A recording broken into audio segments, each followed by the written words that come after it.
చిన్న ఏం తింటున్నావు? డెజర్ట్. ఇందాక తిన్నావు కదా అది.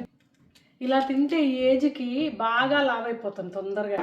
అందుకే కదా ఉపవాసం ఉండేది. మొన్నేమన్నావంటే ఉపవాసం ఉంటాను కదా అని బాగా తింటున్నాను అన్నావు. ఇప్పుడేమంటే ఉపవాసం ఉన్నాను కదా అని తింటున్నావు.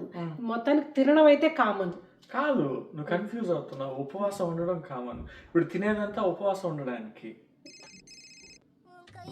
ఎలా? ఇప్పుడు ఉపవాసం ఉండాలనుకో 36 hours ఫాస్టింగ్.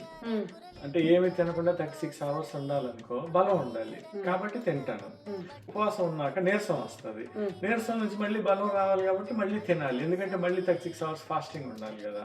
అందుకని కాబట్టి ఫాస్టింగ్ కోసమే తింటున్నాను. ఏదేమైనా తినడం మాత్రం కామన్ కదా. కాదు, ఉపవాసం ఉండడం కామన్. నువ్వు కన్ఫ్యూజ్ అవుతున్నావు. ఆలోచించు ఒకసారి. ఏంటో మరి. శివరాత్రిని ఎంత టెక్నికల్ గా సెలబ్రేట్ చేస్తాను. శివరాత్రి ఎప్పుడు వస్తుందో నువ్వు ఒక్కరోజు ముందు చెప్తే చాలు, నేను ప్రిపేర్ అవుతాను.